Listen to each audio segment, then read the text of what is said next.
impression, cheat sheets or anything. I'm sorry for the length of my letter, but I had not the time to write a short one. Blaise Pascal, French mathematician, physicist, and inventor. 30 years ago my older brother, who was 10 years old at the time, was trying to get a report on birds written that he had 3 months to write. It was due the next day.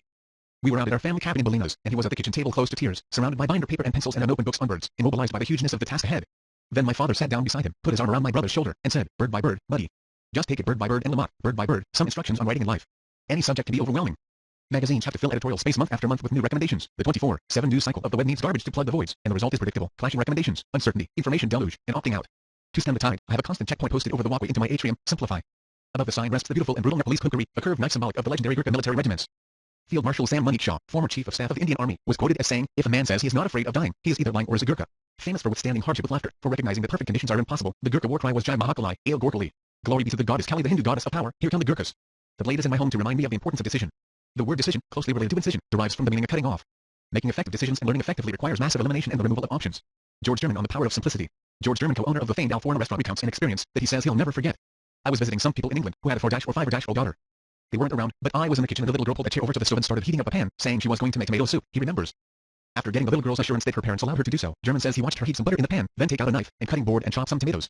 She cooked the tomatoes in the butter for about 3 minutes, and then added a little salt and a little cream. "Would you like some?" she asked German, who politely replied, "Sure." Once he tasted it, German says he was absolutely floored. "It was unbelievable," he says. "I couldn't believe that something tasted as good as it did with so few ingredients." Alforno's menu features a potato soup that's equally simple. It has just 4 ingredients, potatoes, onions, butter, and water. That's it, says German. And when our cooks first made it, they kept asking, "What's the next step?" Johan Klein remembers, they found it impossible to believe that anything wonderful could result from 4 ingredients. The holy grail of the Wunavager. The easiest way to avoid being overwhelmed is to create positive constraints, put up walls that dramatically restrict whatever it is that you're trying to do. In the world of work, the task will swell in complexity to fill the time you allotted, a phenomenon often referred to as Parkinson's law. How does so much get done just before you leave for holidays? All the items lingering on your to-do list for weeks or months. It's the power of the clear and imminent deadline. Though vastly simplified, in the world of cooking, Le Chatelier's principle is invoked to remember that a gas will expand to fill the size of its container. So all we have to do is create a tiny container, the wonderful one-pager. Their goal here is to make something intimidating and intimidating, so you don't quit. You have the rest of your life to seek out and master the exceptions, to be comprehensive, if you want. I use 2 different types of Wunavagers. 1. The first is the prescriptive one-pager, which lists principles that help you generate real-world examples. In short, here are the rules. 30. 2. The second is the practice one-pager, which lists real-world examples to practice that and directly teach the principles 3-1. Both of these are tremendously valuable, and we'll look at each in turn. First, let's create a prescriptive Wunavager for almost all of the recipes in this book. Ready? Just turn the page. Prescriptive one-pager for cooking. Just follow these rules. Probe and use a probe thermometer for just about everything. You'll never need to guess if something is done or not again. Whether the perfect cup of coffee or the best steak you've ever had, this is your key to the kingdom. Top it off. For entertainment or conversational value, offer one of the following as a topping at the table. Edible green tea leaves, green tea calm lemon or Buddha's hand zest using microplane crickets, roasted and placed in a pepper grinder. They taste nutty. Just steam. Just steam vegetables, put 1/2 of water in a pot, throw in the veggies, cover, and leave for 15 minutes on a burner set to high. Squeeze lemon juice on them just before serving. Almost all vegetables are done when you can slide a fork, held between thumb and index finger, into them easily. 350. Set the oven at 350 degrees F 180 degrees. But what about roast chicken, squash, or brownies? Doesn't matter. Setting the oven at 350 will work more than 90% of the time. Just use the probe thermometer and cook all protein, steak, chicken, etc. until the internal temperature reaches 140 degrees F 60 degrees C, and yank and when the alarm goes off. Make it pretty. To make your served food look pretty and restaurant-made, sprinkle sliced almonds. They should look like flakes, not chippings, paperless pumpkin seeds, or chopped chives on top. They're beautiful. Stack things atop or against each other on the plate, make the food look tall. You can cheat by cutting a paper coffee cup in half around the equator using the top half as a cylinder. Put food in, press down slightly, then remove the coffee cup. Bite or make pesto, and follow photos in how to make a pretty plate. Before plating your food, putting cooked food on the plate. Herb PAIRINGS for each type of protein. There is a spice herb that will never fail you. Don't forget to add mild and sea salt. Fish, fennel or dill. Beef, rosemary. Pork or lamb, rosemary. Lamb, mint. Eggs, tarragon. Goes with little else, but it's miraculous on eggs. Non-protein bonus, tomatoes, basil. Go cold. If you need an appetizer for a group and want to minimize stress, always go cold. Make gazpacho in advance takes 10 minutes, and leave in the fridge until ready. Add insurance. Add 1 or more of the following to make anything delicious. Montreal steak rub. Prosciutto, it's already cooked, unlike bacon. Guacamole, thyme and fats it. You'll make awesome stuff, and nothing should be overcooked or undercooked. Congrats. You are now cooking better than at least 50% of the people in the entire United States.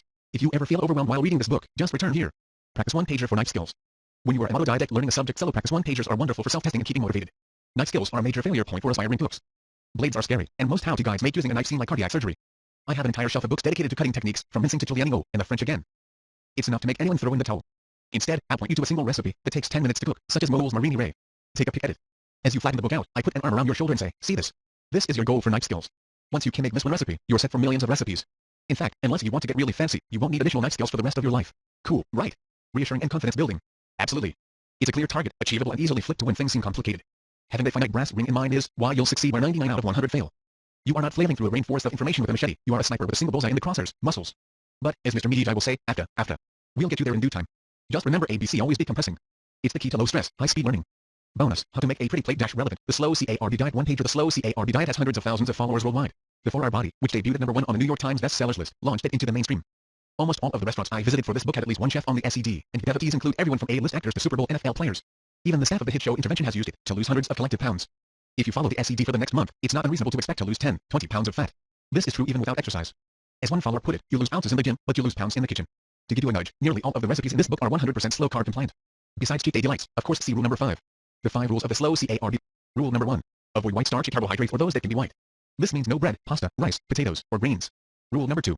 Eat the same few meals over and over again, especially for breakfast and lunch. You already do this, you are just picking new default meals. Rule number 3. Don't drink calories. Exception, 1, 2 glasses of dry red wine per night is allowed. Rule number 4. Don't eat fruit. Generally speaking, fructose, glycerol phosphate, more body fat. 500 years ago, your ancestors probably didn't eat oranges in December. Get vitamin C from your veggies. Rule number 5. Take one day off a week and go nuts. I recommend Saturday, often nicknamed Fat Day by followers. The meals. Build each of your meals from the list below, picking one item from each of the 3 groups. I've italicized the choices that produce the fastest fat loss for me. Proteins.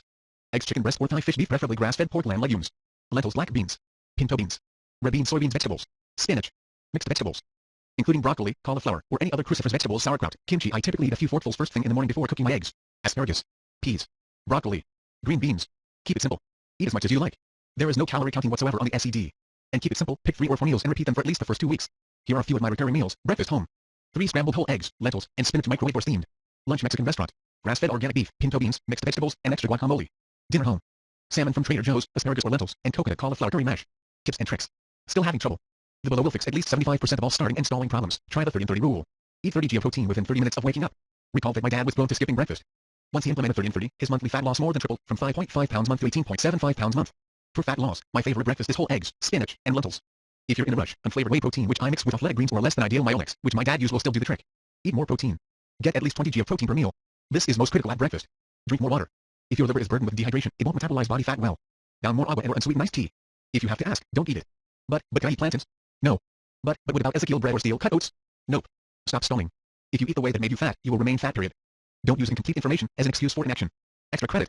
For detailed fine-tuning ideal meal spacing, managing diet soft drinks, etc. Related to the SED, refer to the 4-Hour Body, which covers it all. To read case studies of individuals who lost 150 plus pounds, see 4-Hour Chef Calm 100. The 4HBT Act Forum at 4.com is also active and helpful. Join the discussion and share your experiences. And when you lose more than a few clothing sizes, just remember to put on a bit of gut to cola cream to minimize stretch marks, as Olympic strength coach Charles Billey Queen recommends.